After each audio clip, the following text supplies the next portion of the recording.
Major funding for this program provided by the National Endowment for the Humanities, because democracy demands wisdom.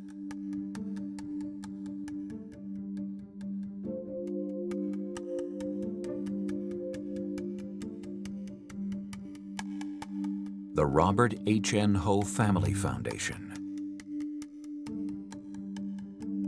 Additional funding provided by the Arthur Vining Davis Foundations, dedicated to strengthening America's future through education. The Shin-Yo-En Foundation, the Bumper Foundation, and the Shelley and Donald Rubin Foundation.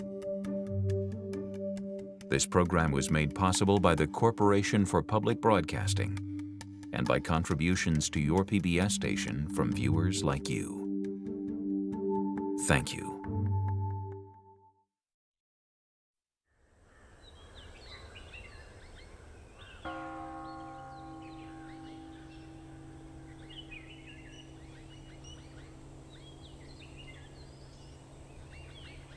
"2,500 years ago, nestled in a fertile valley along the border between India and Nepal, a child was born who was to become the Buddha. The stories say that before his birth, his mother, the queen of a small Indian kingdom, had a dream.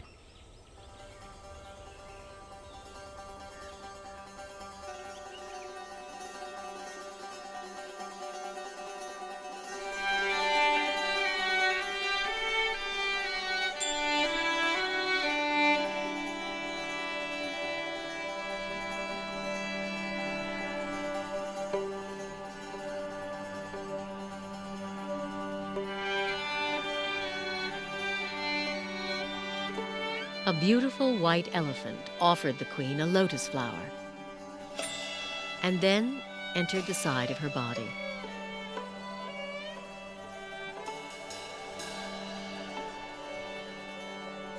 When sages were asked to interpret the dream, they predicted the queen would give birth to a son, destined to become either a great ruler or a holy man.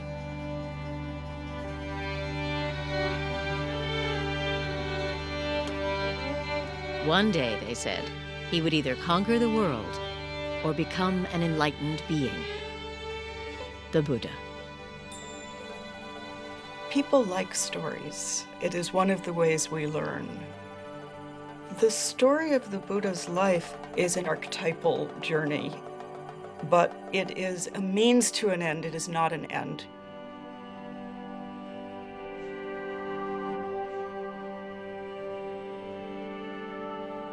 Within 10 months, as a tree lowered a branch to support her, a baby boy was born, emerging from her side. 7 days later, the queen died.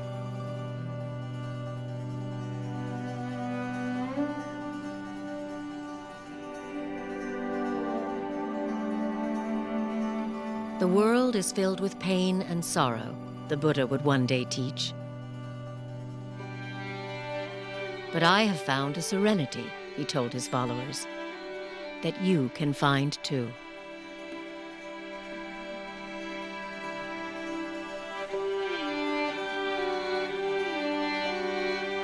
Everybody understands suffering. It's something that we all share with everybody else. It's at once utterly intimate and utterly shared. So Buddha says, that's a place to begin. That's where we begin.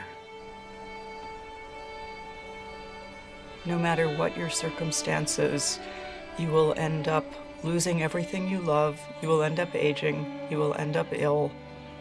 And the problem is that we need to figure out how to make that all be all right. What he actually said was that life is blissful. There's joy everywhere, only we're closed off to it. His teachings were actually about opening up the joyful or blissful nature of reality. But the bliss and the joy is in the transitoriness. Do you see this glass? I love this glass. It holds the water admirably. When I tap it, it has a lovely ring. When the sun shines on it, it reflects the light beautifully.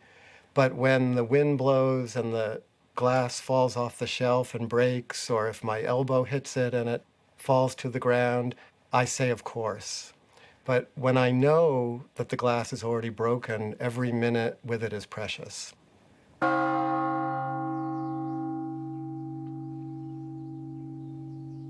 Everybody, every human being wants happiness. And Buddha, he acts like a teacher. You are your own master. Future, everything depends on your own shoulder. Buddha's responsibility is just to show the path. That's all. The Buddha can shine out from the eyes of anybody. Inside the buffeting of an ordinary human life, at any moment what the Buddha found, we can find.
In southern Nepal, at the foot of the Himalayas, is one of the world's holiest places, Lumbini, where, according to the sacred tales, the Buddha was born.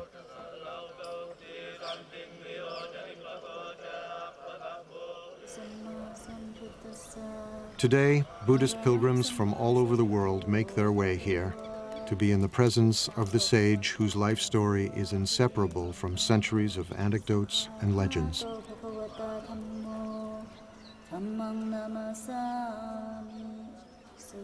There are countless stories of the Buddha. Each tradition, each culture, each time period has their own stories.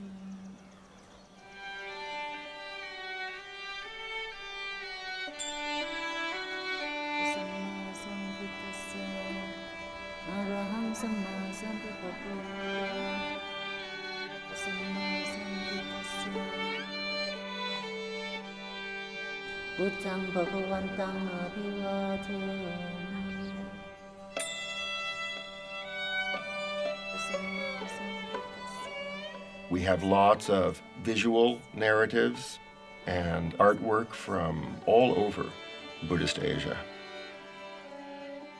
But the first written material, actually, the first biography, say, of the Buddha, really, we don't see that before about 500 years after his death. For the first few centuries, Buddhist narrative was oral.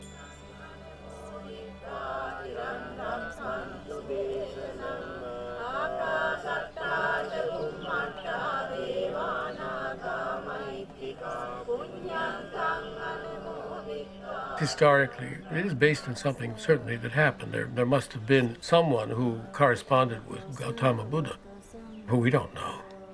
We don't know how much of it is pure fairy tale and how much of it is historic fact, but it doesn't matter. It touches something that we all basically know. The relevance of it is in the message of the story, the promise of the story. Like any good story, it has a lot to teach. So the story of his life, then, is a beautiful way of telling the teaching. He who sees me sees the teaching, the Buddha said. And he who sees the teaching sees me.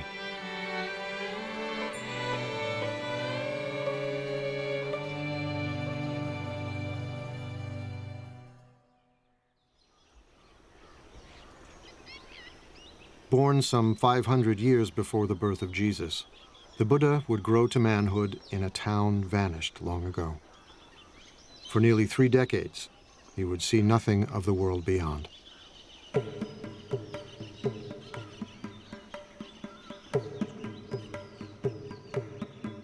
The tales say he was the son of a king, raised in a palace with every imaginable luxury. He was called Siddhartha Gautama, a prince among a clan of warriors. When I was a child, he said, I was delicately brought up, most delicately. A white sunshade was held over me day and night to protect me from cold, heat, dust, dirt, and dew. My father gave me 3 lotus ponds. One where red lotuses bloomed. One where white lotuses bloomed. One where blue lotuses bloomed. The father wants him to be a king, wants him to conquer the world, to be the emperor of India, which at that time was 16 different kingdoms. And it was predicted that he would be able to conquer wherever he wanted if he remained as a king. So the father was creating this artificial environment to coddle him. His father wanted to prevent him from ever noticing that anything might be wrong with the world, because he hoped that he would stay in the life they knew and loved and not go off as was predicted at his birth and possibly become a spiritual teacher rather than a king. Shielded from pain and suffering, Siddhartha indulged in a life of pure pleasure. Every whim satisfied, every desire fulfilled. I wore the most costly garments, ate the finest foods. I was surrounded by beautiful women.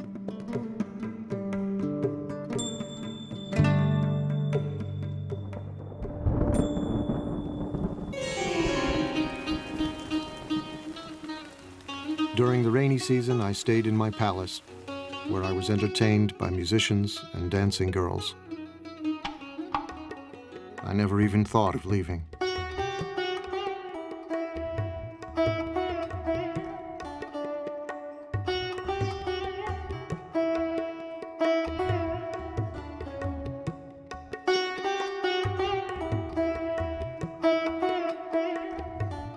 When he was 16, his father, drawing him tighter into palace life, married him to his cousin.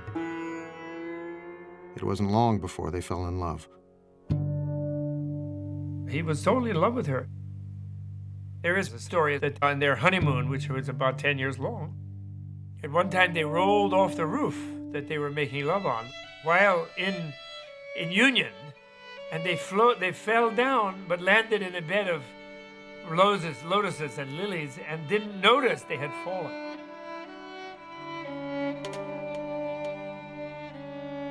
And so, the stories say, he indulged himself for 29 years, until the shimmering bubble of pleasure burst. His father does everything he can to never let him leave, never let him see the suffering that life is. But one day he goes outside and he's traveling through the kingdom, and he has the first of 4 encounters. He sees an old man, and he asks his attendant, and the attendant says, "Oh, that's change. One doesn't always stay young and perfect." Then, on the next tour outside, he sees a sick man and doesn't quite understand what it is. He asks his attendant, and the attendant says, "Oh, that happens to all of us." Everybody gets sick, and don't think you are a prince, you will not get sick. Your father will get sick, your mom will get sick, everybody will become sick. Then he sees that it isn't just the sick person, in fact, it's universal.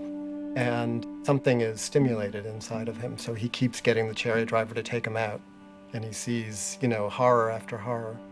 And on his 3rd trip outside, he meets a corpse.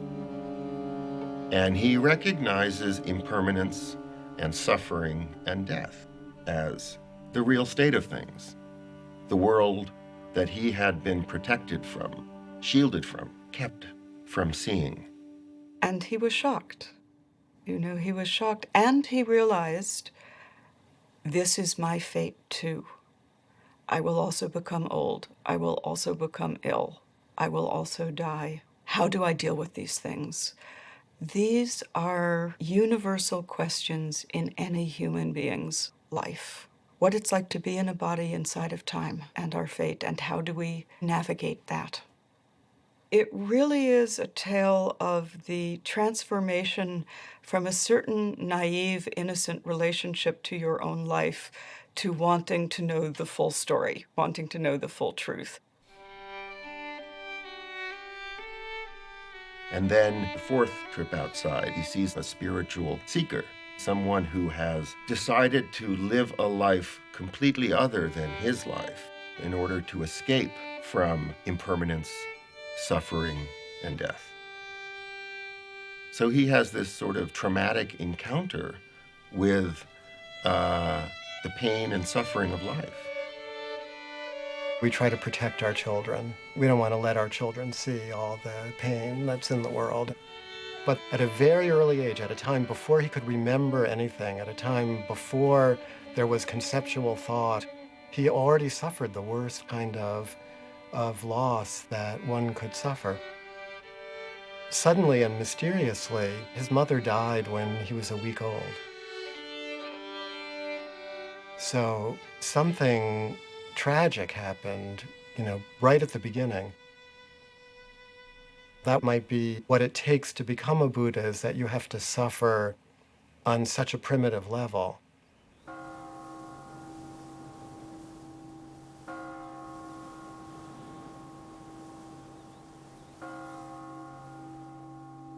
"29 years old, profoundly troubled, Siddhartha was determined to comprehend the nature of suffering. He resolved to leave the palace. His wife had just given birth to a baby boy. Siddhartha called him Rahula, fetter. He names his son Fetter. He names his son Ball and Chain. This is the fetter that will keep me tethered to this life. This is what will keep me imprisoned.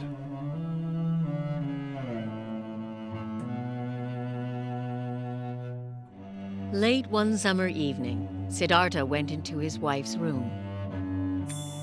A lamp of scented oil lit up. His wife lay sleeping on a bed strewn with flowers, cradling their newborn son in her arms. He gazed from the threshold, deep in thought. If I take my wife's hand from my son's head and pick him up and hold him in my arms, it will be painful for me to leave.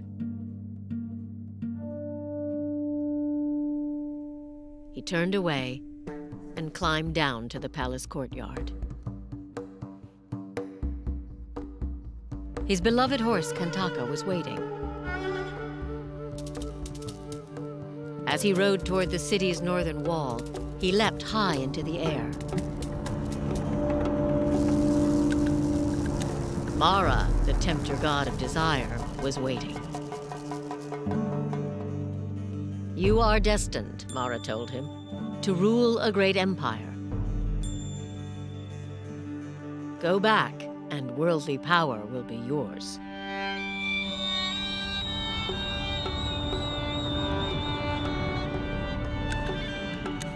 Siddhartha refused.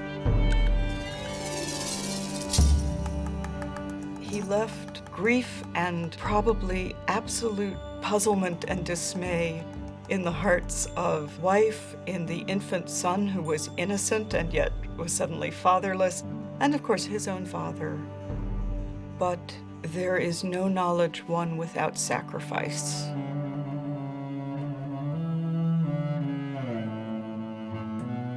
And this is one of the hard truths of human existence.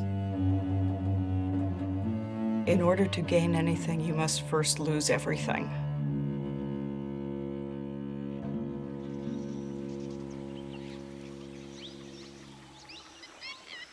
Siddhartha was alone in the world for the first time. On the bank of a nearby river, he drew his sword. Although my father and stepmother were grieving with tears on their faces, he said, I cut off my hair, I put on the yellow robes and went forth from home into homelessness. I had been wounded by the enjoyment of the world, and I had come out longing to obtain peace.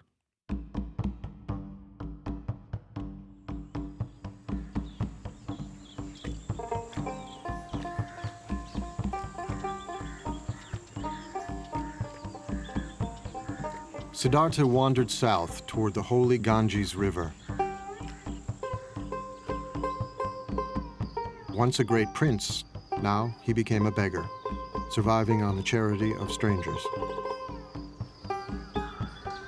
He slept on the cold ground in the dark forests of banyan, teak, and sal that covered the northeastern plain, frightening places where wild animals roamed and dangerous spirits were said to live. He's going out to see what there is. He's a seeker. He doesn't have a teaching yet. He doesn't have an understanding yet. He doesn't have an insight yet. He doesn't have a solution yet, but he recognizes the problem.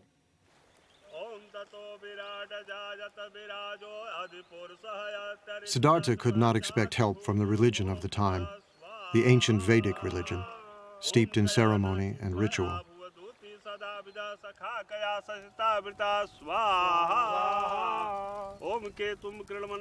Some of its rituals still live on in ceremonies conducted by Hindu priests, who chant Vedic formulas more than 2,500 years old.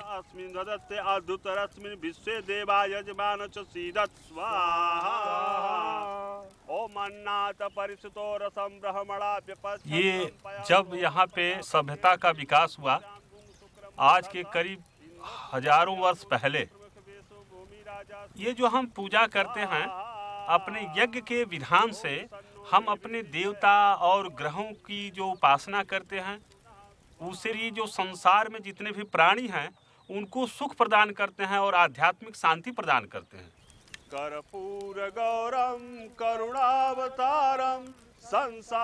For centuries, the Vedic rituals had commanded respect for the gods and inspired conviction.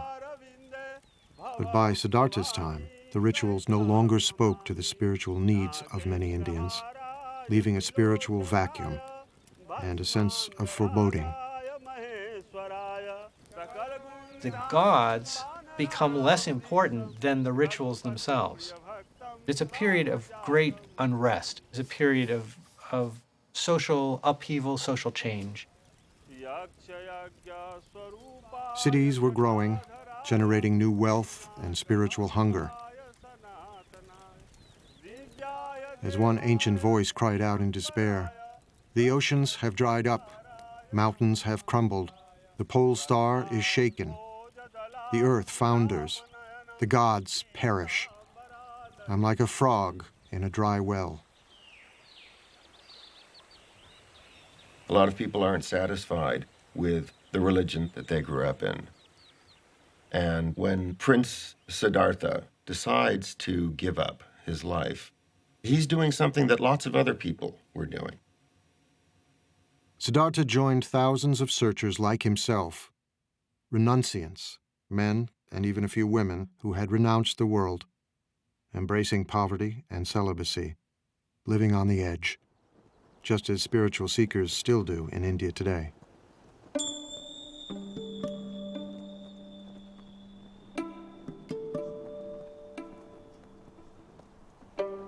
Now, at this time in India, there are lots of renunciants out there. It's a flourishing renunciant tradition. There are many different people who have given everything up and practice austerities and meditate in order to escape from the cycle of death and rebirth. The notion of reincarnation is something that's part of Indian culture, part of Indian civilization, part of Indian religion, that was there long before the Buddha. And it was the in a sense, the problem that the Buddha faced. Suffering didn't begin at birth and finish with death. Suffering was endless.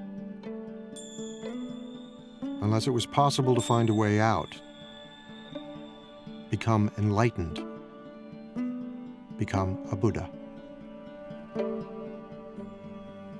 In his time, there was a sense of death not being final, but of death leading inexorably to rebirth, and of suffering beings bound to the wheel of death and rebirth.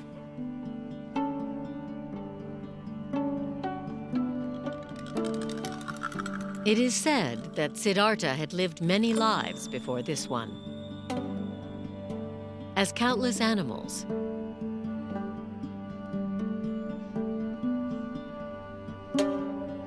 innumerable human beings,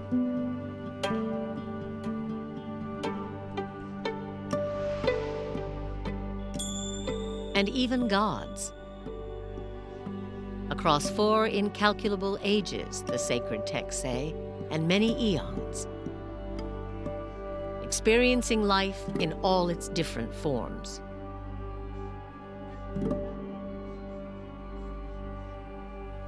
Siddhartha's previous lives, many eons, sometimes as a human being, sometimes as an animal, but then gradually, you see his practice becoming more higher and higher and deeper, deeper.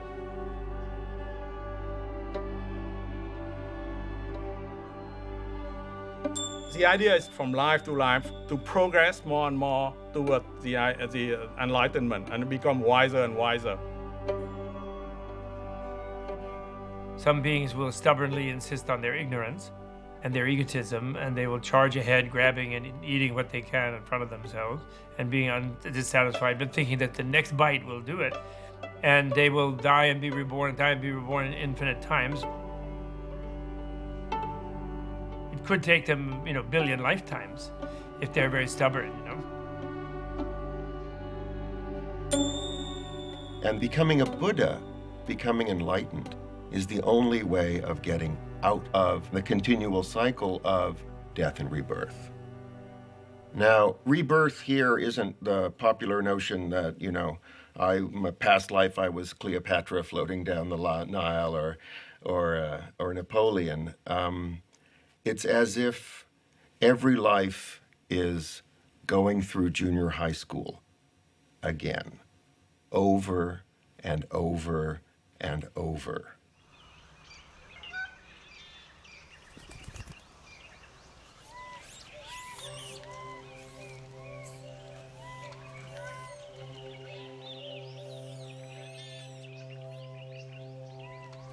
With the authority of the priests worn thin and wisdom seekers like Siddhartha roaming the countryside, holy men emerged, teaching their own spiritual disciplines.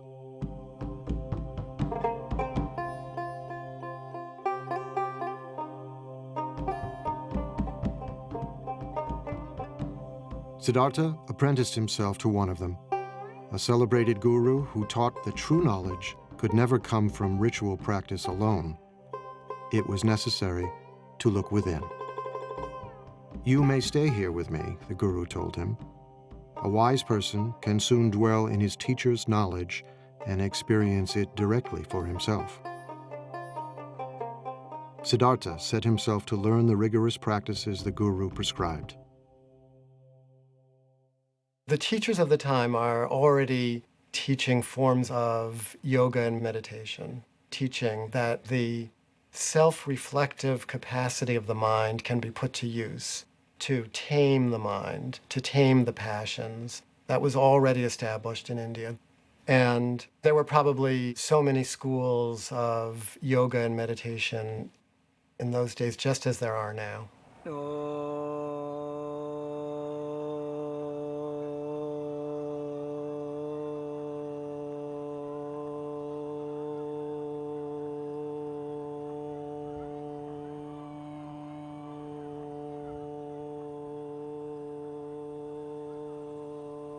योग केवल शरीर के लिए नहीं है।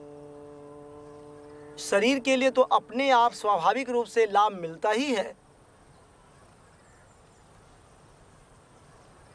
योग का जो मुख्य लक्ष्य है कि हम समाधि को प्राप्त कर जाएं। सर्वे भवन्तु सुखिना तुरंत नहीं आता। सर्वे by the Sadhana.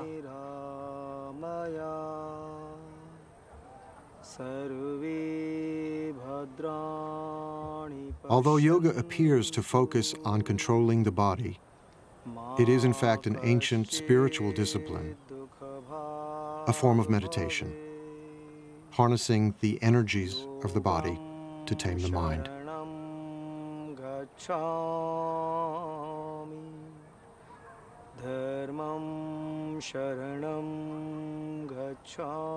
Some yogis learn to sit without moving for hours, breathing more and more slowly until they seem to be barely breathing at all.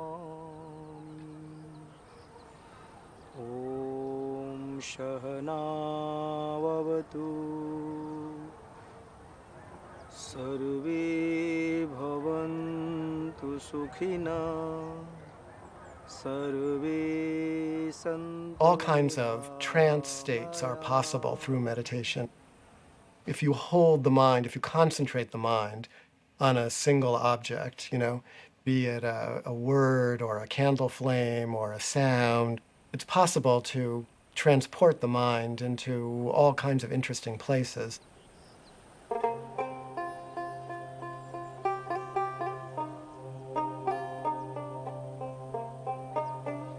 The person who was to become the Buddha was very good at all of those practices. He was a super student, doing these practices, taking them to their limit, and no matter what he did in these practices, he was still stuck in the pain that he set out with.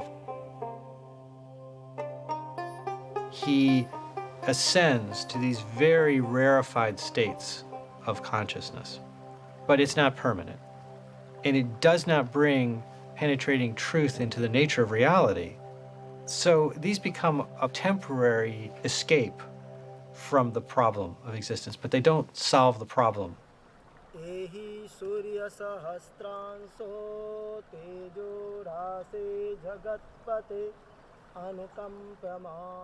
Siddhartha apprenticed himself to another popular guru, but the results were the same.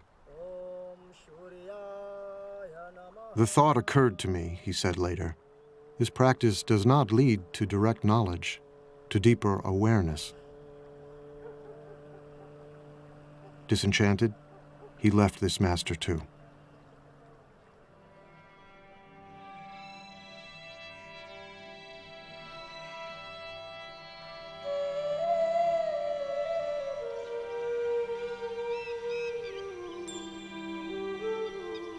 Siddhartha continued to drift south, still searching for the answer to his questions. Why do human beings suffer? Is there any escape? He's trying and trying and searching, and he already experienced extreme luxury, so now he tries extreme deprivation.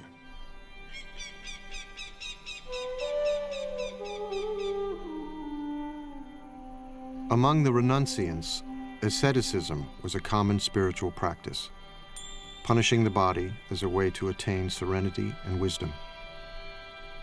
Siddhartha fell in with 5 other ascetics, and soon was outdoing them in mortifying the flesh, subjecting his body to extremes of hardship and pain.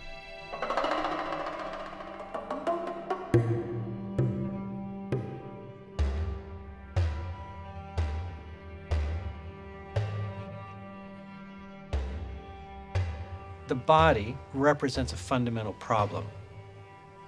Old age brings a decrepitude to the body. Sickness brings pain and suffering to the body. And death is ultimately the cessation of the functioning of the body. So there was a sense that if you could punish the body sufficiently, you could escape its influence. You could transcend some of the limitations that the body seemed to impose. the ascetic pursues the truth by taking the requirements of survival down to the absolute minimum possible. Barely enough food to stay alive, no protection from the elements, no heat. Sit in the cold, sit in the rain, meditate fiercely for all the hours of awakening. The step of renunciation, of shedding everything, of dying, the feeling that one is dying to one's life as it was, is essential to being reborn as someone who sees.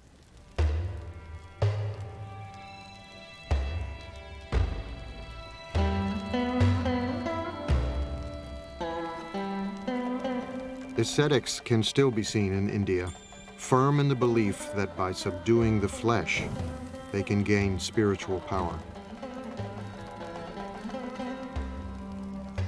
सत्य क्या है? एक time भोजन लेने में 24 घंटे में एक सेकंड अपनी को प्रत्यक्ष बता देता है कि सत्य क्या है.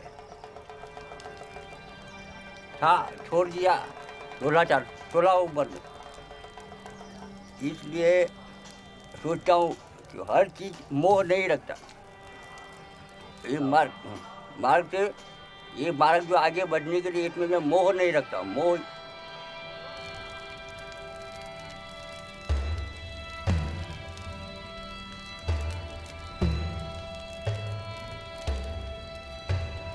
Emaciated, exhausted, Siddhartha punished himself for 6 years, trying to put an end to the cravings that beset him. He tortures himself, trying to destroy anything within himself that he sees as bad.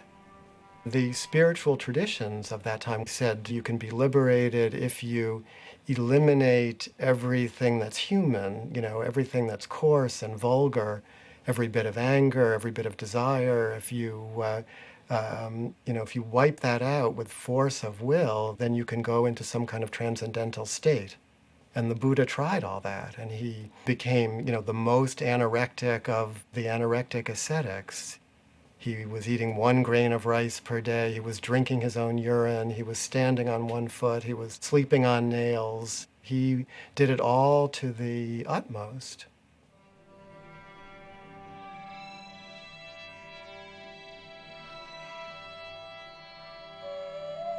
My body slowly became extremely emaciated, Siddhartha said. My limbs became like the jointed segments of vine or bamboo stems.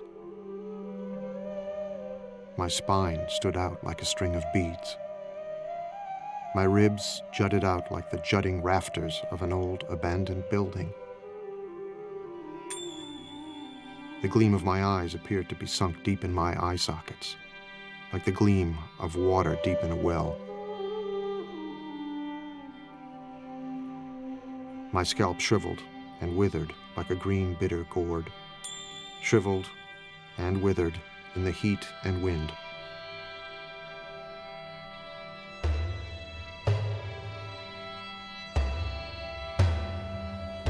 What he was trying to do was pushing his body to the most extreme that he could.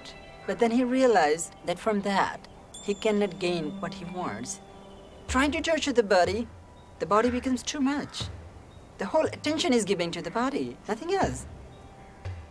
He surrendered himself completely to the hard training that he was given. And what he discovered, having tried this completely for many years, was that he had not answered his question. It hadn't worked. He was on the verge of death, dying, unawakened, when he remembered something.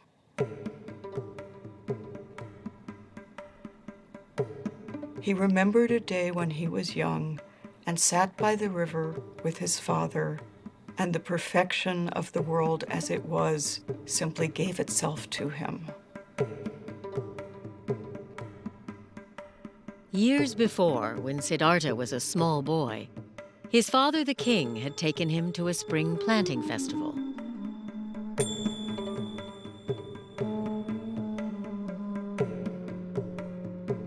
While he watched the ceremonial dancing, he looked down at the grass.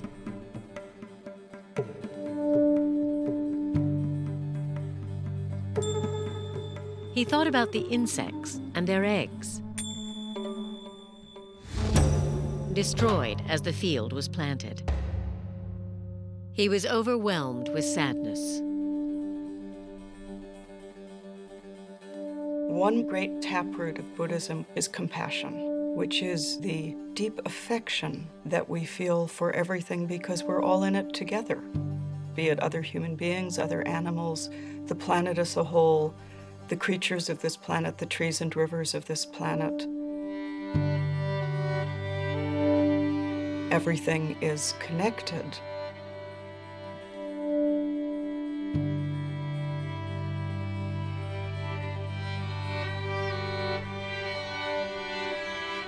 It was a beautiful day. His mind drifted.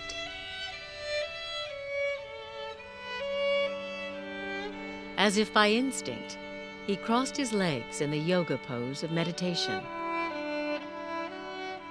And the natural world paid him homage. As the sun moved through the sky, the shadows shifted. But the shadow of the rose apple tree where he sat remained still.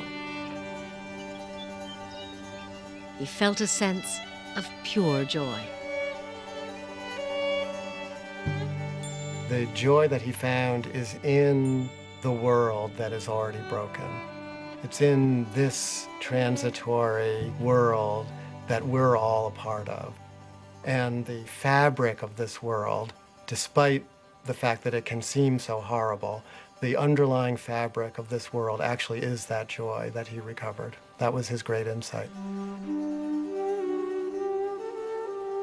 But, he says, I can't sustain a feeling of joy like this if I don't take any food, so I'd better eat something. And then at that moment, a village maiden mysteriously appears carrying a bowl of rice porridge. And she said to him, "Here, eat." That moment of generosity and release, when he accepted the rice, was a decision towards life. It was what in the Christian tradition might be called grace, that you cannot do it completely on your own. And in Christianity, the grace comes from the divine. In the story of the Buddha, the grace comes from the ordinary kind heart of a girl who sees somebody starving and says, "Eat." There's something beautiful. Whenever I remember that story, it makes me so happy because I see the heart of Buddha as the person he was, like the Siddhartha.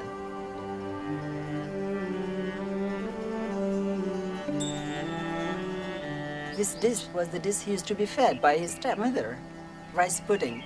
He was missing that so much.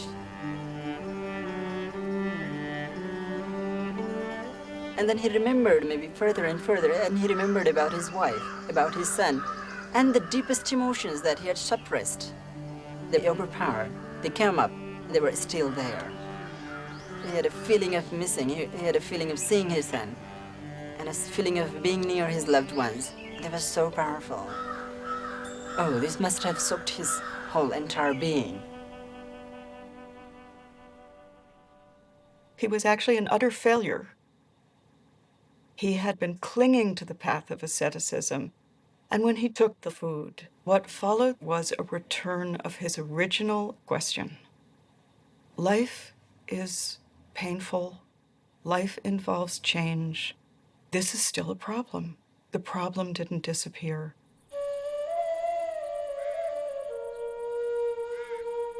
It wasn't long before the ascetics who had been Siddhartha's companions found him eating and turned away in disgust.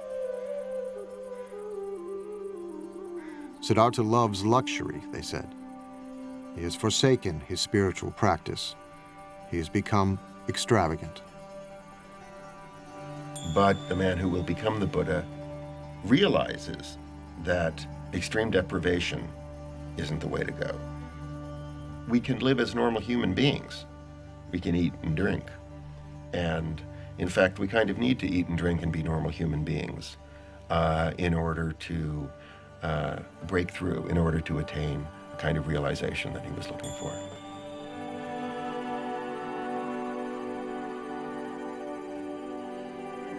Siddhartha had put his faith in 2 gurus.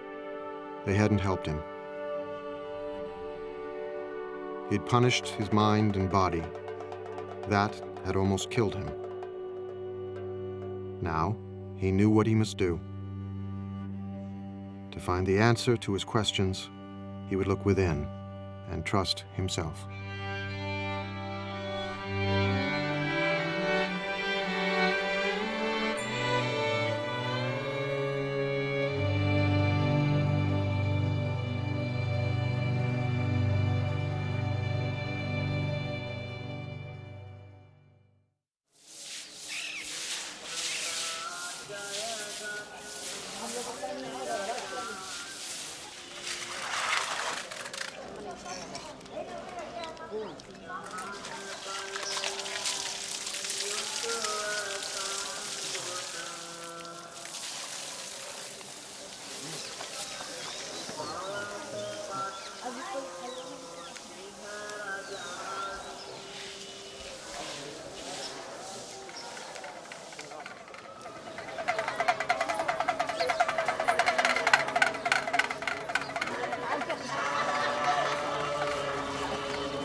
Bodh Gaya is a small town in northeastern India.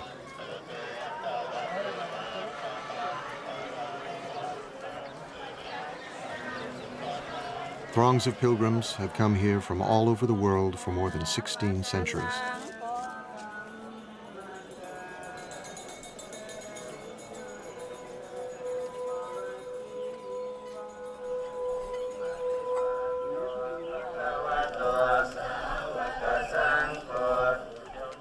For Buddhists, there are hundreds of holy places, but none more sacred than this one.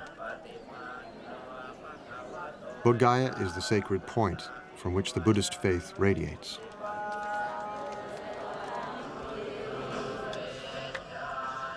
Some pilgrims travel great distances, reciting prayers and prostrating themselves every step of the way.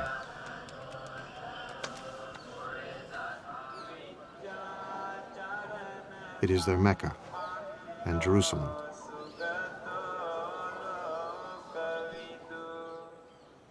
Their Holy of Holies is not the imposing temple beside them, but a simple fig tree, Ficus religiosa, the Bodhi tree. The tree, it is said, is descended from the Buddha's time.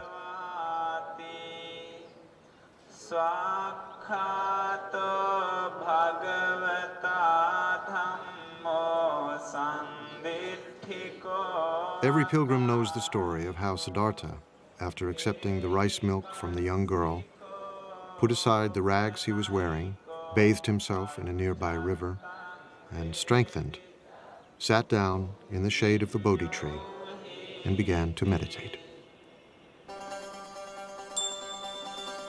It was springtime.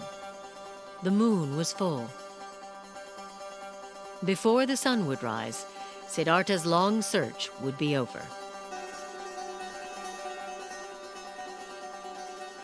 He sat down under a Bodhi tree in the shelter of the natural world in all of its beauty and fullness.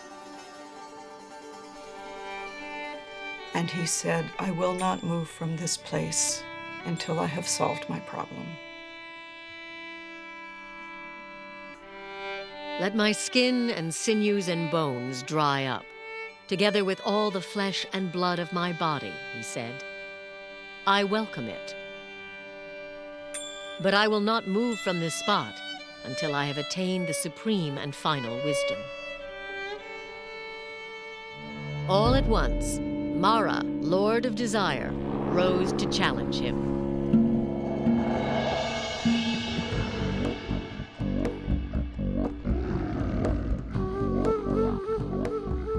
With an army of demons, he attacked.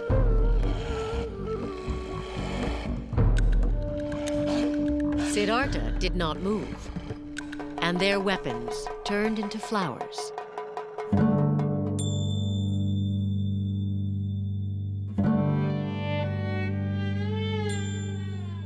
Mara is the ruler of this realm of desire, this world that we all live in. And what he's afraid Siddhartha is going to do when he attains enlightenment and becomes the Buddha is conquer that world. That is, he's going to do away with desire. He's going to wreck the whole game. Mara did not give up. He sent his 3 daughters to seduce him.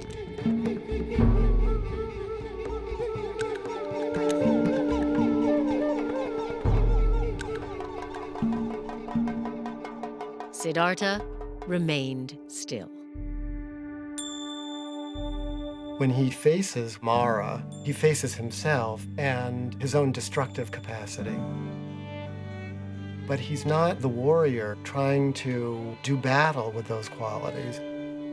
He's discovered his own capacity for equanimity. He has become like, the top of the great Himalayan mountains, The weather is passing over him, storms are raging around him, and he sits like the top of the mountain, impassive, not in a trance state, totally aware of everything. So he frustrates Mara. Siddhartha resisted every temptation Mara could devise. The Lord of Desire had one final test.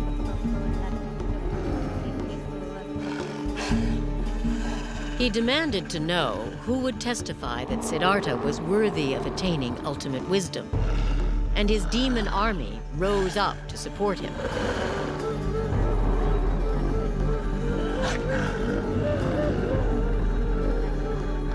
Siddhartha said nothing. He reached down and touched the ground, and the earth shuddered.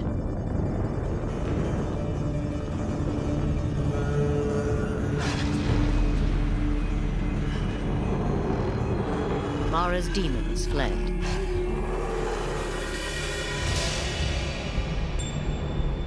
The Buddha reaches down and with his finger touches the earth. He says, "The earth is my witness." He said, "Mara, you are not the earth. The earth is right here beneath my finger." And the earth is what we're talking about. Accepting the earth, not owning the earth, not possessing the earth, but the earth just as it is, abused and exploited and despised and rejected and plowed and mined and shat on and everything else, it's still the earth, and we owe everything to it.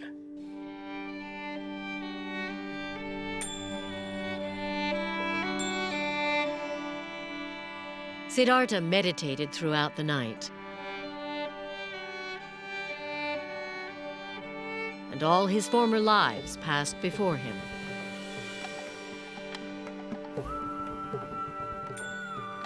He remembers all his previous lives, infinite numbers of previous lives. Female and male and every other race and every other being in the vast ocean of life forms.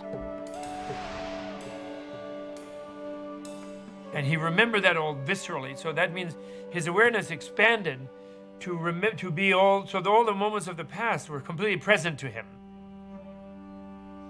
He gains the power to see the process of birth, death, and rebirth that all creatures go through.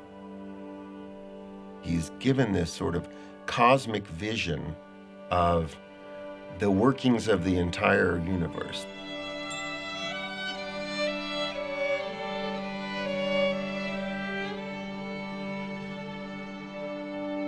As the morning star appeared, he roared like a lion. "My mind," he said, "is at peace." The heavens shook, and the Bodhi tree rained down flowers. He had become the awakened one, the Buddha.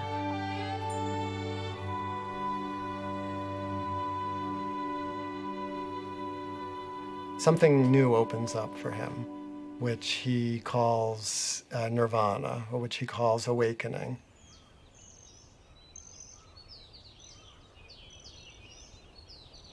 He said, "At this moment, all beings and I awaken together." So it was not just him, it was all the universe. He touched the earth, as earth is my witness. Seeing this morning star, all things and I awaken together. It's not like entering a new state. It's uncovering or surrendering to the reality that has always been there. He realized he'd always been in nirvana, that nirvana was always the case. Your reality itself is nirvana. It's the unreality, it's your ignorance that makes you think you're this self-centered, separate being trying to fight off an overwhelming universe and failing. You are that universe. You're already enlightened. He's saying the capacity for enlightenment, that your awakeness already exists within you.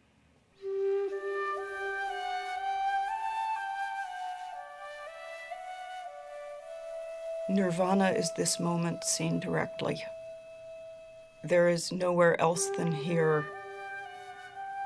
The only gate is now. The only doorway is your own body and mind. There's nowhere to go. There's nothing else to be. There's no destination. It's not something to aim for in the afterlife. It's simply the quality of this moment. Just this room where we are. Pay attention to that. Pay attention to who's there.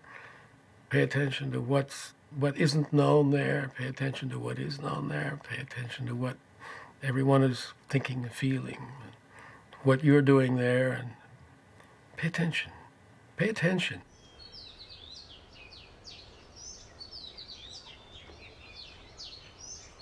For weeks, the Buddha remained near the Bodhi tree, peaceful and serene. He was tempted to retire into a profound solitude instead of trying to teach others what it had taken him 6 long years to discover for himself. He wants to stay there. He's very happy. He doesn't want to go out. He says to himself, no one is going to understand this. You know, people are going to think I'm crazy. They're going to think I'm nuts. Buddha saw the nature of the people. Envy and jealousy and strong negative mental states.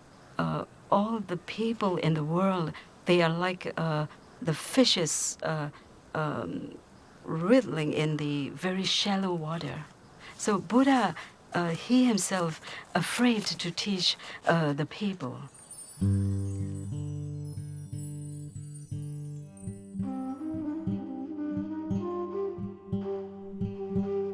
The myth is that God comes to the Buddha. Brahma comes on his knees and says, please, we need you. Why don't you try talking about what you just understood? Because the world needs it. The gods need it and the men need it, you know? People need it. And then Buddha decided to give his teachings. Because of the great compassion, it's not an ordinary compassion.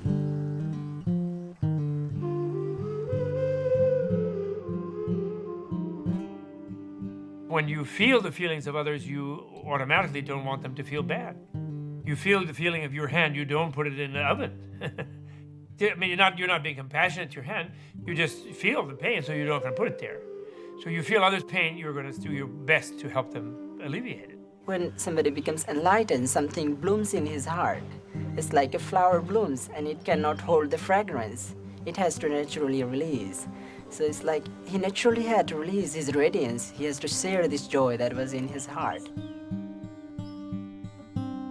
35 years old, the Buddha would devote the rest of his life to bringing his teachings, the Dharma, the fundamental laws of all things, into the world. But But as he had feared, it would not be easy. As he set off to share what he had learned, he met a wandering ascetic. "Who is your guru?" the ascetic asked him. The Buddha said he had no guru, that he had attained enlightenment on his own. "It may be so," the ascetic said, and walked away. On his first attempt to teach, the Buddha had failed. Buddha meets someone who doesn't see anything special about him because the awakened Buddha doesn't look any different from anybody else.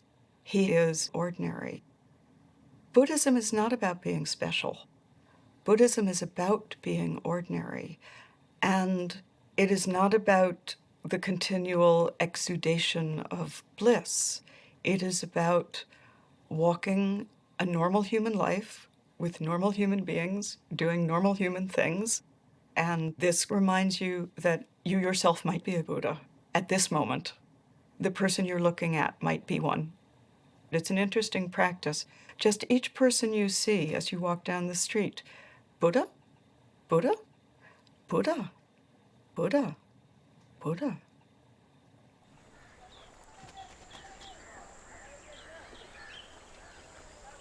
From Bodh Gaya, the Buddha walked west nearly 200 miles and crossed the Ganges River.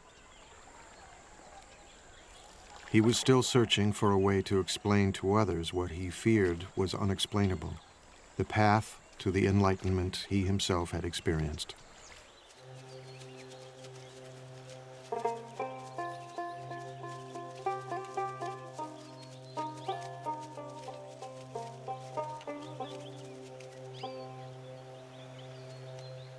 In a deer park in Sarnath, not far from the Ganges, he would try again. His 5 former companions were still practicing the austerities he himself had abandoned. From far off they saw me coming, and on seeing me, made a pact with one another, the Buddha recalled. "Friends, here comes Siddhartha, living luxuriously, straying from his ascetic practice. He doesn't deserve to be bowed down to." These are his buddies who were just disappointed and disgusted with him for giving in after they'd all been trying to starve themselves into enlightenment. So they're a little distrustful at the beginning. They refer to him as an equal, and he then tells them, no, that's not the term you should use when you refer to a Tathagata, to a being who's gone beyond. And so he sets them straight. And they then become the first people to hear the content of what he realized under the Bodhi tree. His first teaching would later be called "Setting in Motion the Wheel of the Dharma," because it brought the Buddha's message into the world for the first time.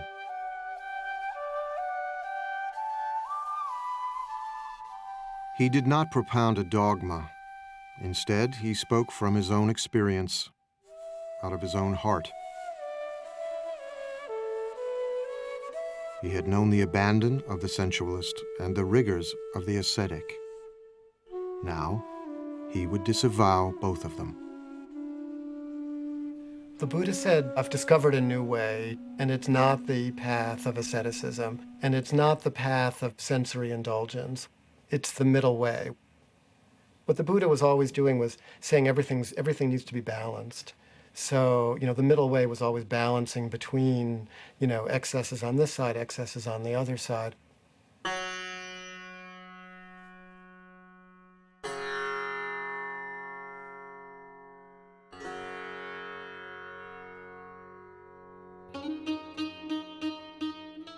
Fair goes the dancing when the sitar is tuned. Tune us the sitar, neither high nor low, and we will dance away the hearts of men.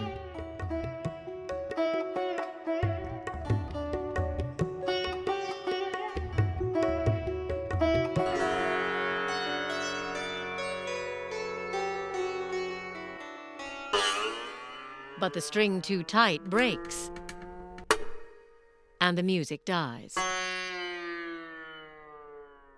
The string too slack has no sound, and the music dies. There is a middle way. Tune us the sitar, neither low nor high,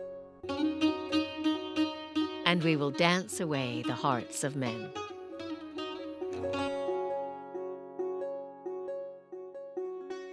The path to enlightenment lay along the middle way, the Buddha taught, and the ascetics listened. Now he would answer the question that 6 years before had provoked his spiritual journey, the question of suffering. Buddhists don't have a creation story. There is no creator deity. It's not really of interest. It's not an issue. What's of interest is the problem of human suffering and the solution to human suffering. Pretty much everything else, right, is beside the point. The Buddha's analysis of suffering came in the form of what have come to be called the Four Noble Truths. There is no commandments or anything. The first noble truth is that there is suffering in this world. Generally, this suffering has been mistranslated. Suffering is not entirely accurate to the word that the Buddha probably used. It means something closer to dissatisfaction, that, we're never quite happy, and if we are, that's gone in an instant anyhow. And he says that this suffering, this unsatisfactoriness, doesn't arise by itself. It has causes. Our own mind causes it.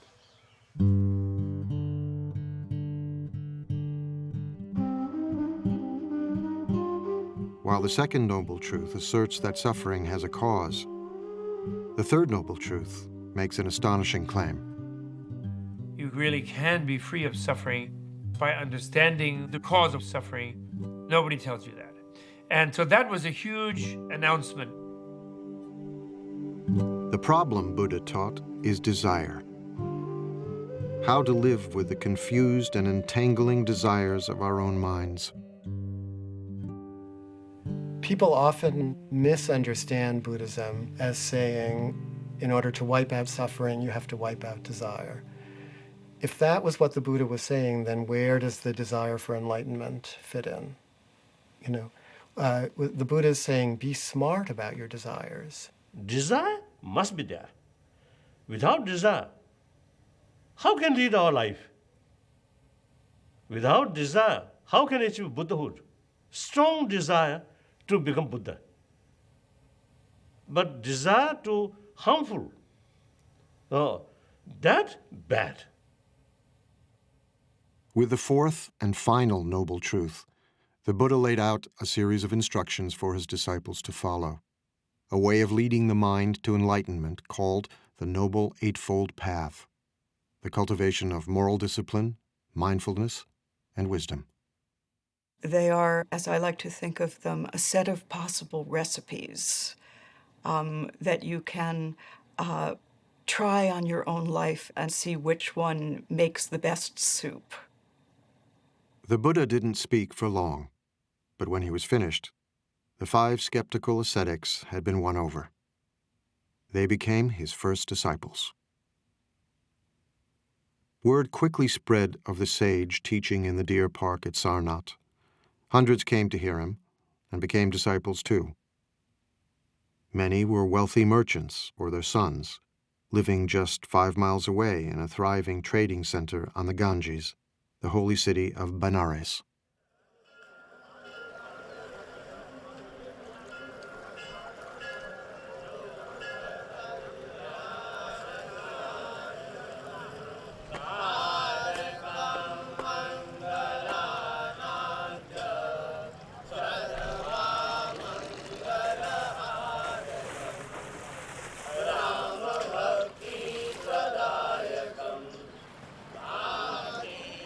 Today, Benares is the most sacred city in all of India, as it has been for millennia.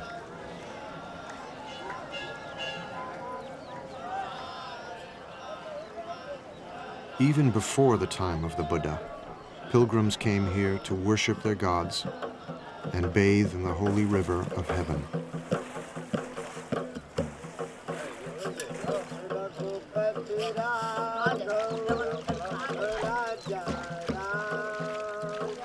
You see people purifying themselves, bathing in the Ganges. You see priests performing rituals.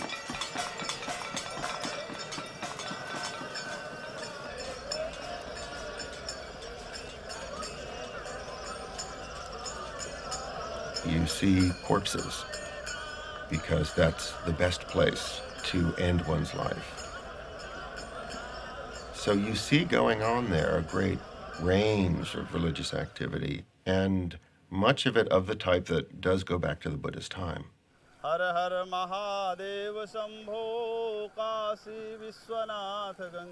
Many of today's sacred ceremonies on the Ganges echo the ancient practices of the Vedic priests, the Brahmins. In the Buddha's day, only the Brahmins could mediate between the gods and men. Only they could conduct the holy rituals that were said to preserve the universe itself.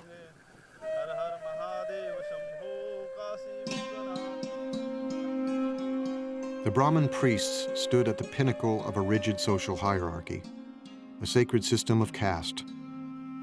Beneath them were the warriors, the caste to which the Buddha belonged. Below them were farmers. At the bottom were the servants, and still lower, outcasts. Those social groups are not merely social conventions, but rather they're hardwired into the nature of the universe. You're supposed to stay in that group, and the survival of society depends upon your continuing to perform the function associated with that social status. Caste was irrelevant to the Buddha. So were priestly rituals to preserve the universe. His teachings focused on the universe within. The Buddha said you could be from any caste. What makes you noble is if you understand reality. You know, if you're a good person, if you're a wise person, then you're noble.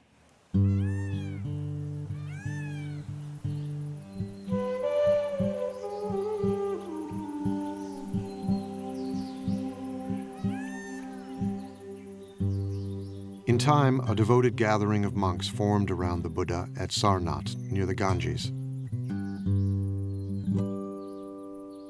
Broken stones and fallen pillars mark what remains of what grew to be a vibrant monastic community, the Sangha.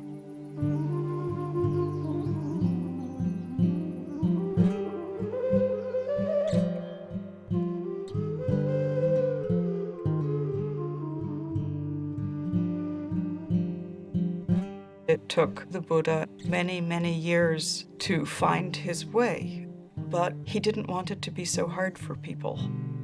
And so he established a community who could live together and help one another.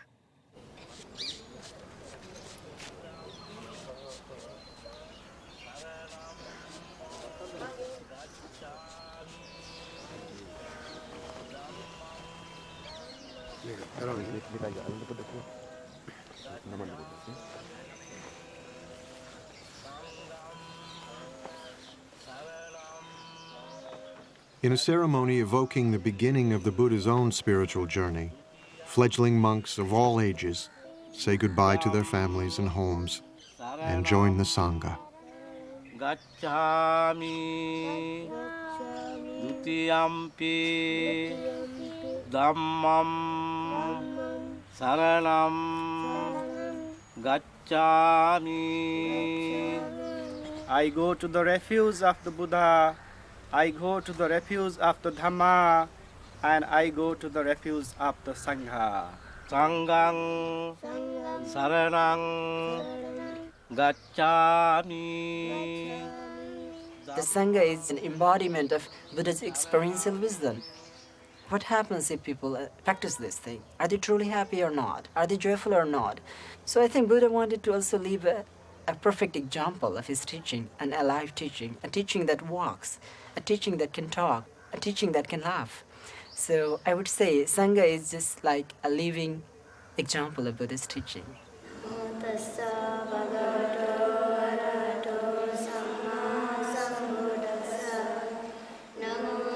The first Sangha was a radical institution, open to people of every caste and remarkable for the times in which the Buddha lived, to both men and women. The Buddha was part of a culture deeply suspicious of women. The attitude towards women at the time was very critical, and many things were impossible for them. So that was a very revolutionary thing to do that in that times of India. By ordaining women as nuns, the Buddha gave women the chance to escape the drudgery of daily life.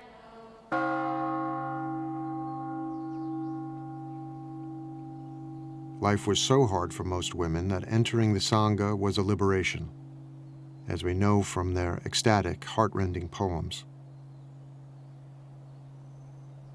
So freed, so thoroughly freed am I from my pestle, my shameless husband and his sunshade making, my moldy old pot with its water snake smell.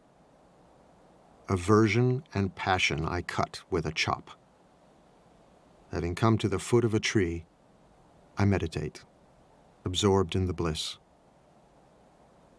What bliss!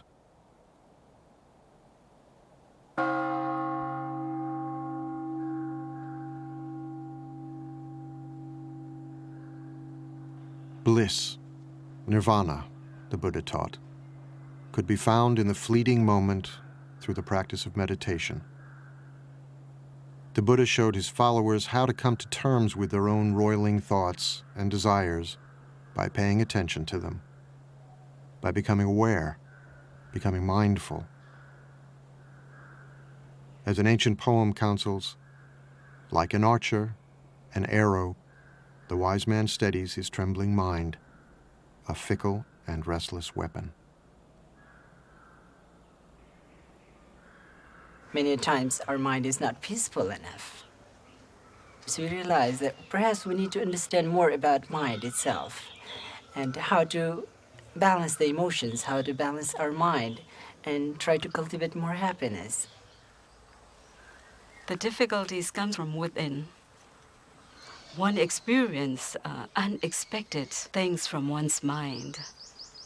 Most dangerous skeptical doubts. Doubts about oneself, doubts about the Buddha. Physical is we can get from from the food and from the supplement of vitamins and and for the mind this is the only way we have to. Only medicine. Meditation is not about getting rid of anger, getting rid of lust, or getting rid of jealousy. Even while becoming monk, often we experience angers. It happens. It often happens when people start teasing you like a shaven, bald-headed person. But it gives a good chance for us to realize that, okay, let's see, this anger arises. What is it? What most often happens in our ordinary life is that whenever we experience these emotions, we get stuck into it. It starts twisting us. But Buddhism is going through inside it and getting out of it peacefully. And I think that gives us more joy. And that makes human life more full, more around. It's not like we are not living in partial truth, but it's like whole of things together. It takes time to comprehend this. And then, by practicing again and again, the practitioner becomes very balanced, and one reaches a state of very strong equanimity. Equanimity towards the physical and mental objects. And this is the base camp for the summit. Enlightenment.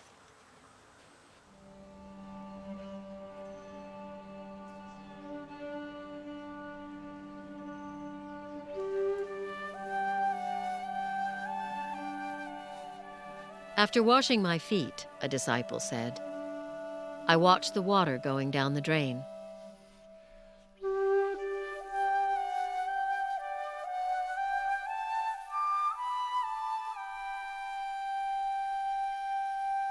I am calm. I control my mind like a noble thoroughbred horse.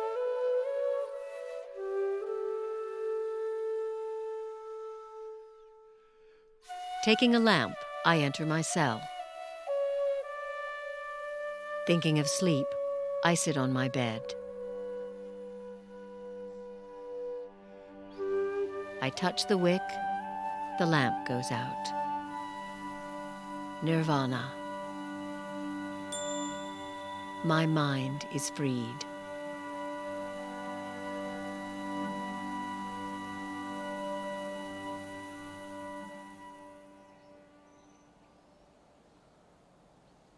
The mind is as restless as a monkey, the Buddha taught. Who you are, what you think of as yourself, is constantly changing. Like a river, endlessly flowing, one thing today, another tomorrow. There's water in a river, then there's water in a glass, and then the water is back in the air, and then it's back in the river. The water's there, but what is it? That's a way to think about the self in Buddhism. One moment you're angry, the next moment you're laughing. Who are you?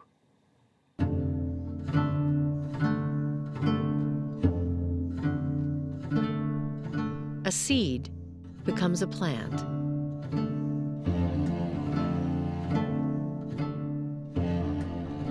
Wisps of grass are spun into a rope.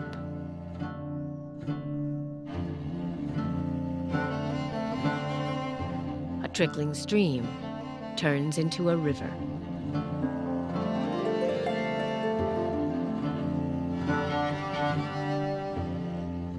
The self comes and the self goes. Simply notice how from one moment to another, yourself is actually not as much the same as we think it is. What the Buddha realizes is that if we can get rid of this fundamental misunderstanding of the nature of the self based on egotism, we won't cling to things, we won't screw up everything we do because we're thinking about it in the wrong way. Once you stop centering your feelings about your feelings on yourself, what naturally arises is simple compassion. Compassion for your own suffering, compassion for the suffering of others. Even the most abstract of the Buddha's teachings had a practical, ethical dimension. Compassion, the Buddha taught, comes from understanding impermanence, transience, flow, how one thing passes into another, how everything and everyone is connected. When this is, that is. From the arising of this comes the arising of that. When this isn't, that isn't. From the cessation of this comes the cessation of that.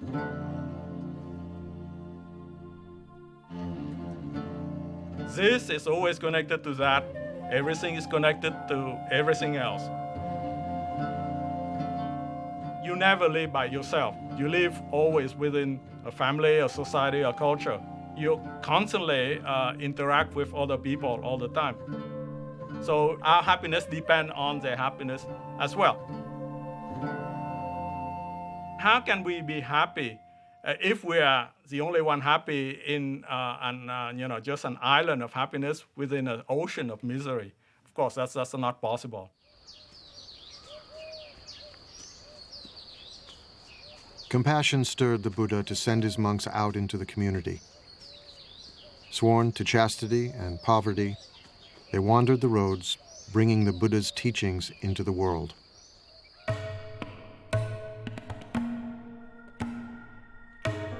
Go forth, monks, for the happiness of the many, out of compassion for the world. There are beings whose eyes have little dust on them, who will perish if they do not hear the teaching. But if they hear the teaching, they will gain liberation. The monks exist by begging. We think of begging as kind of a bad thing. Begging in this tradition is a good thing. It's a sign of spiritual purity. You're not allowed to beg tomorrow's lunch today. Only today's lunch. Then you can't eat from noon until dawn the next day. Then you have to go out and get another lunch. And then in exchange for lunch, you give a lecture. Unless they say we don't want to hear about it, then you don't. But that's the only thing but that forces you to interact with the lay community. And if you're not serving them, if you're not doing something useful for them, they won't put anything in your bowl, and that will be the end of your community.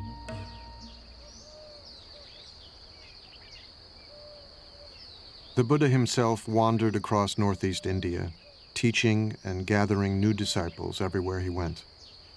You didn't have to become a monk or a nun to become a Buddhist.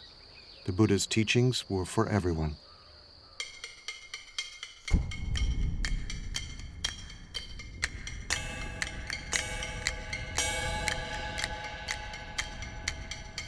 Everything is burning. What is burning? The eyes are burning. Everything seen by the eyes is burning.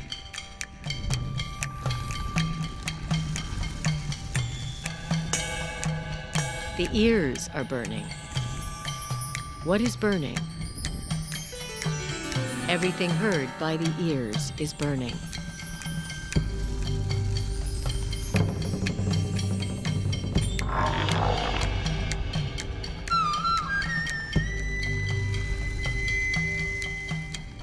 The nose is burning. Smells are ablaze.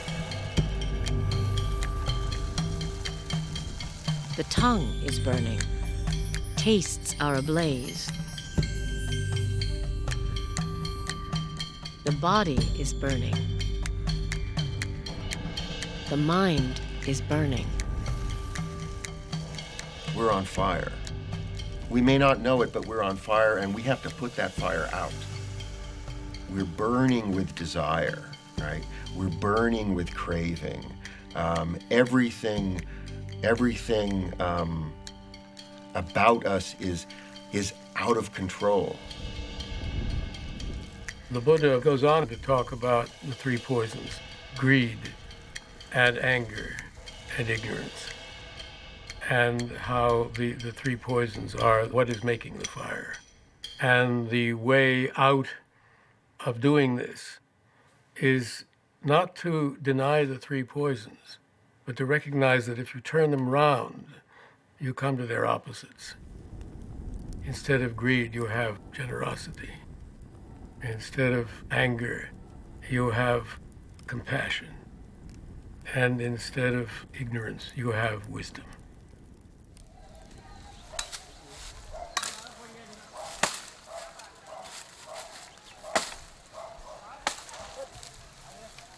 I can give my teachings in brief, the Buddha said. I can teach in detail. It is those who understand that are hard to find. There are stories of people coming to the Buddha and saying, I am leaving your teaching because you have not told me about whether there is a life after death or whether there is another world. And the Buddha says, did I ever say that I would give you the answer to these things? No, Lord, you didn't. Why do you think that I never said that I would give you the answer to these things? Because these are not the things that you need to know. The thing that you need to know is how to deal with suffering. Because at this very moment, what made you ask that question was suffering. The Buddha was, above all, a pragmatist. He did not expect his followers to agree with everything he said. He encouraged them to debate and argue, to challenge him. Buddhists say, my follower should not accept my teaching out of devotion, but rather your own experiment. Even Buddha himself, in order to get final enlightenment, need hard work. So investigate based on reason, through logical investigation, if something contradicts in the Buddha's own word, then we have the right to reject that. As the Buddha gathered more and more followers, stories spread of his miracles, which mixed the marvelous with the mundane.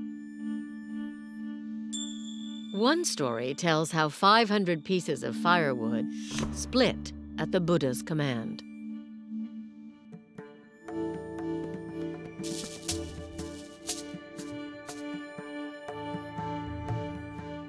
In another, a mad elephant charged wildly down a street, forcing everyone to flee.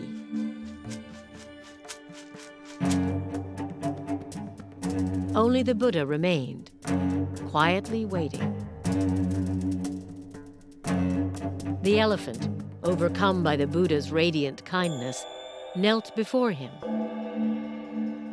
and the Buddha patted his leathery trunk.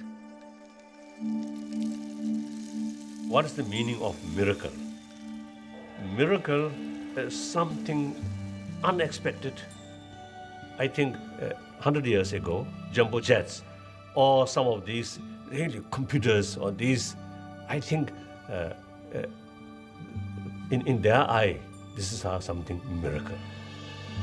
Because miracle is something cannot understand.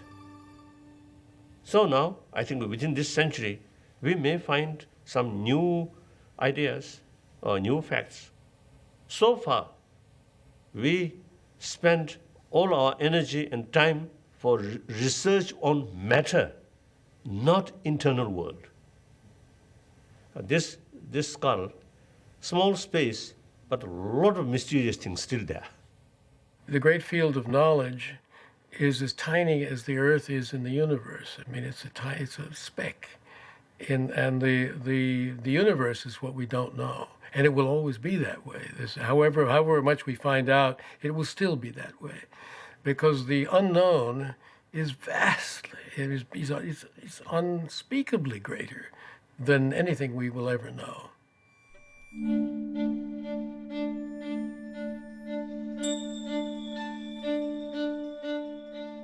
In one of the most storied miracles, the Buddha strode on a jeweled walkway suspended in midair, while streams of water spouted and flames flashed from his body, shooting out to the very edge of the universe.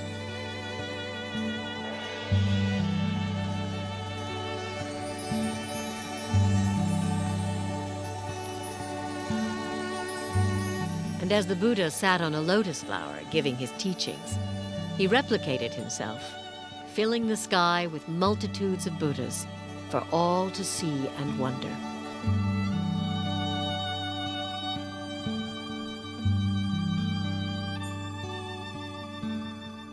Do we believe that literally? Does it matter whether we believe it literally? What many of those miraculous stories are about is the sheer wonder of it all. The very fact that the whole of unknown time and space has led to this very moment when we're sitting here talking to, when we are sitting here talking to each other, is utterly miraculous. Sitting here in a room, having had a cup of coffee, having taken it out of a beautiful blue and white porcelain mug, what could be more miraculous than that? Everyday life around us is already so implausible and so glorious that what need for further miracles? And that's the teaching of the Buddha. That's the miraculous teaching of the Buddha.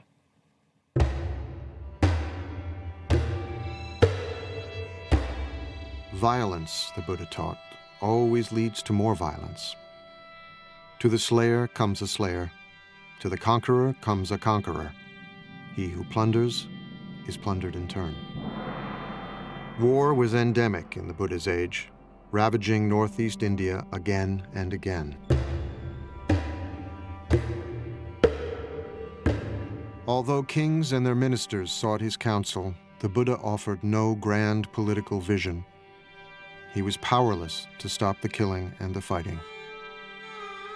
Even the men, women, and children of his former kingdom were massacred by a marauding king, forced into pits and trampled by elephants.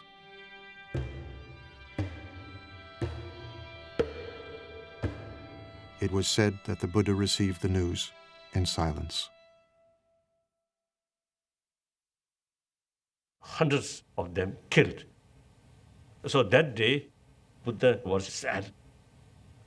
Buddha's a human being, so he acted like a human being. So sometimes you see, he also, you see, they fail. He failed to perform miracle. The Buddha failed, but we as the Buddha fail constantly. And part of our suffering is our failure, our recognition of our failure. Buddhism doesn't argue with reality. There will always be both the potential for awakening in any moment and the potential for incredible damage at any moment. And if we fool ourselves into thinking we're past that, we will do incredible damage. Change, the Buddha said, must come from within. The Buddha starts always with the mind and talks about the violence in the mind and says that violence in the world is a result of violence in the mind. A tree lives on its roots. If you change the root, you change the tree. Culture lives in human beings. If you change the human heart, the culture will follow.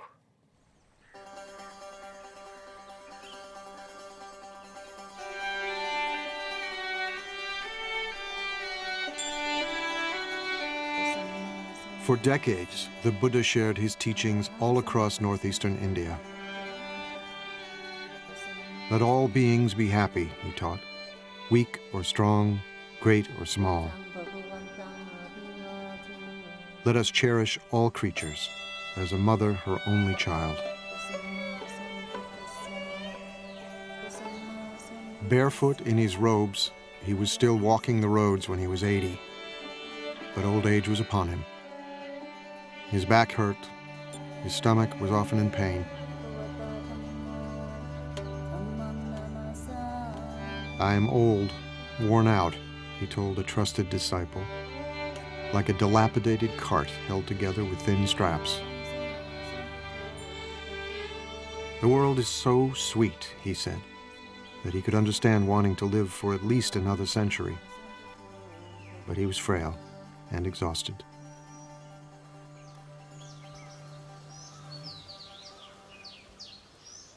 He became ill near Kushinagara, a remote village near the border of Nepal, when he was offered a meal which would prove deadly. The food was spoiled. He ate what was offered to him, and it said that he knew it was bad, but he took it anyway because it was offered and didn't want the person who offered it to feel bad because it was his time.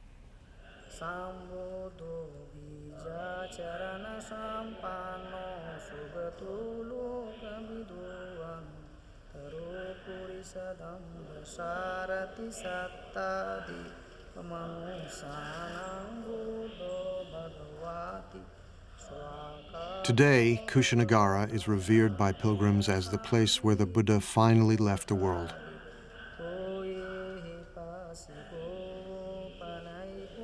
It was in Kushinagara where he grew weak and asked to be laid on his side in a quiet grove of sal trees.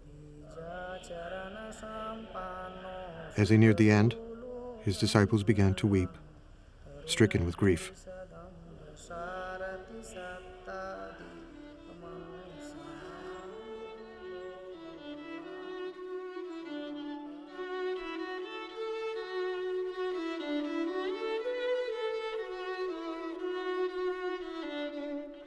But the Buddha reassured them. All things change, he said. Whatever is born is subject to decay. He's saying this is a natural process.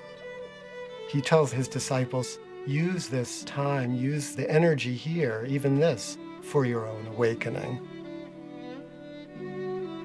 So he used even his own death and their sadness as a time to remind them of what their real task was.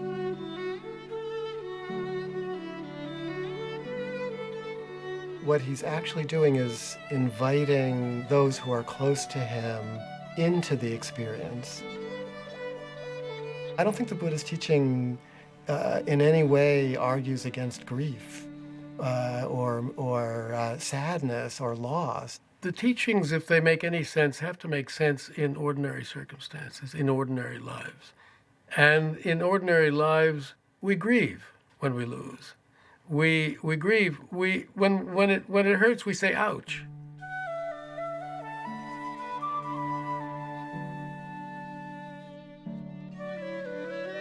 Buddhism is trying to look at things the way they are, the way it is, just as it is. It hurts. This is life. This is our life. And our relation to life involves losing it, too.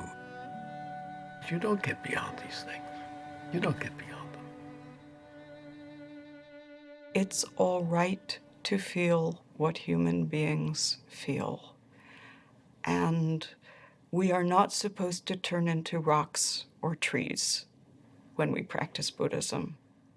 Buddhas laugh, cry, dance, feel ecstasy, probably even feel despair. It is how we know the world. It is how we live inside of our hearts and not dissociated from them. The Buddha had always been saying goodbye. Now he prepared to leave the earth forever. He would never be reborn, never die again. It may be that after I'm gone, the Buddha told his disciples, that some of you will think, now we have no teacher. But that is not how you should see it. Let the Dharma and the discipline that I have taught you be your teacher.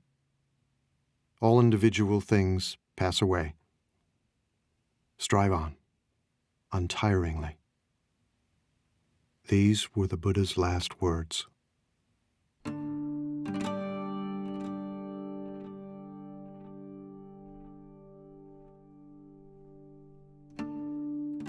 The Buddha died peacefully.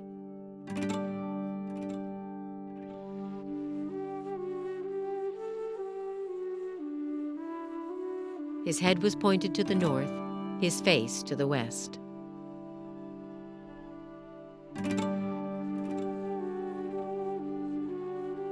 The stories tell how the earth shook, and the trees suddenly burst into bloom.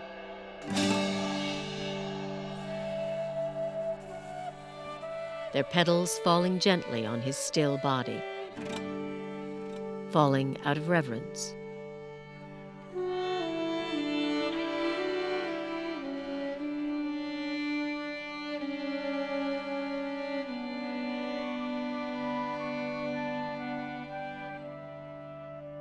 Divine coral flowers and divine sandalwood powders fell from above on the Buddha's body, out of reverence.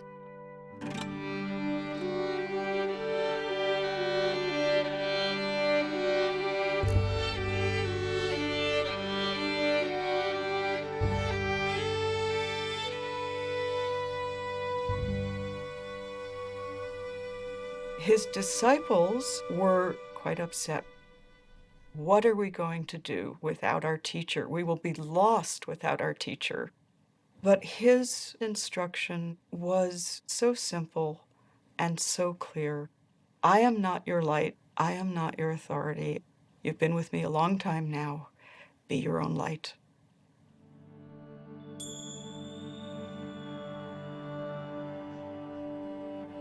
The Buddha saw death and life as inseparable. These are two sides of the same thing. Death is always with us. Death is part of the whole large unknown. And if we are unable to smile at the idea of the unknown, we're in real trouble. That's the realism that the Buddha was talking about. trying to come to terms with reality.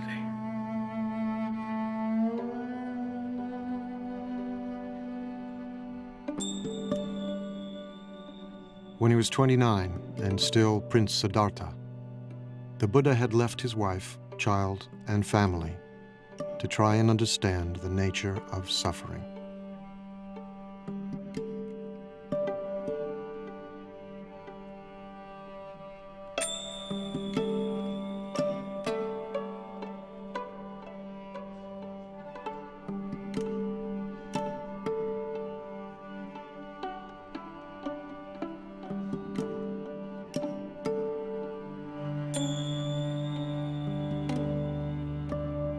He had attained enlightenment, shared what he had learned,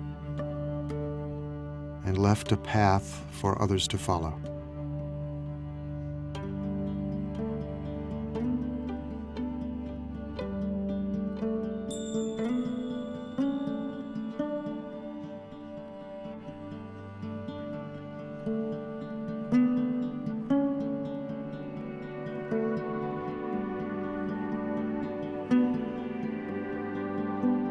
Now he was gone.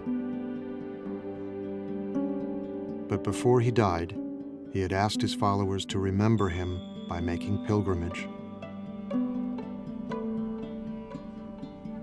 to the place of his death, to where he gave his first teachings,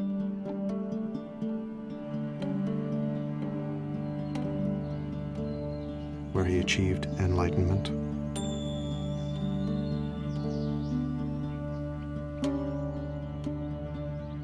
and where he was born.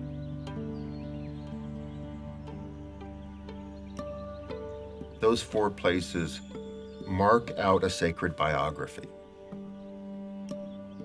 And in tracing that pilgrimage route, you are learning the story of that life.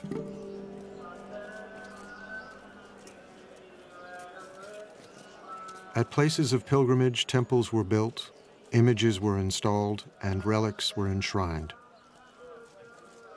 Millions of people get immense inspiration. Buddha's spirit always there. But real Buddha's holy places is within oneself. That's important. So real Buddhist sacred place we must build within ourselves. We must build within our heart.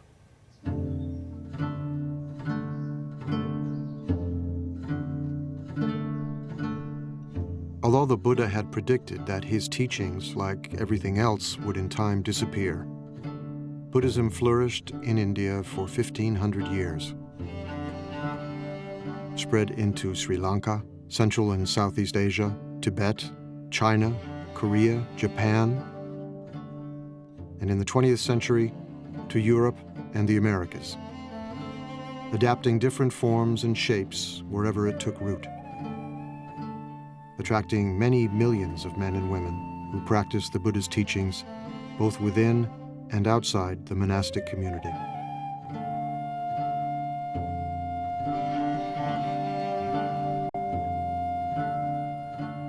But everywhere and in every age, the essence of the story remains the same. The Buddha said that we've turned this world into a painful place. And this world does not have to be a painful place.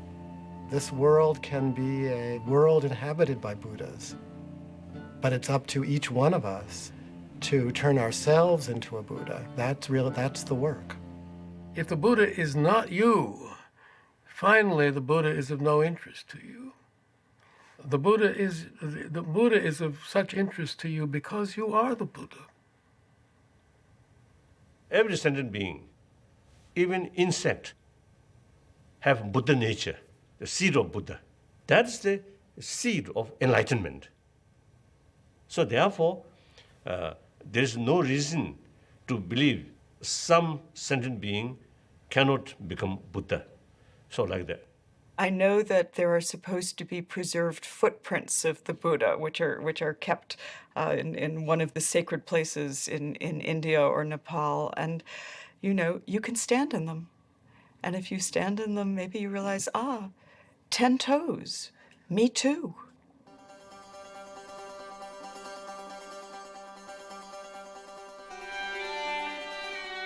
There is a story of a Brahmin who one day found the Buddha under a tree, calmly meditating. The Buddha's mind was still. He radiated such power and strength that the Brahmin was reminded of a tusker elephant.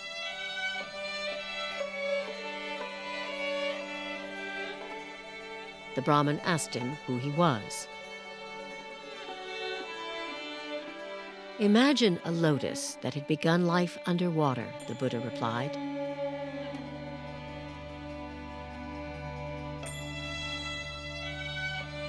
But grew and rose above the surface until it stood free.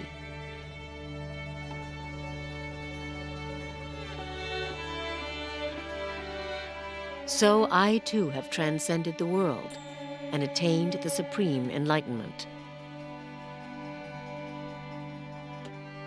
Who are you then? The Brahmin wondered.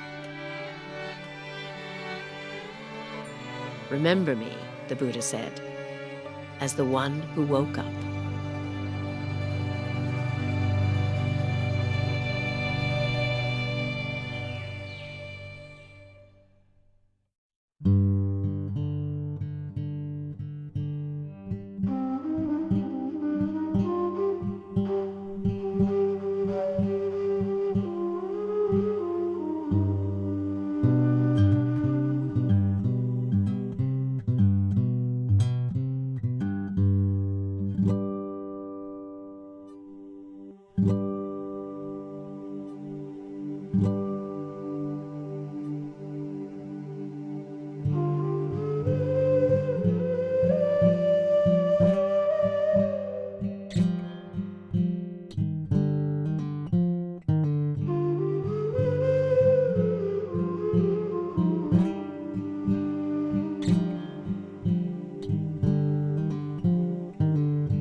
Major funding for this program provided by the National Endowment for the Humanities, because democracy demands wisdom.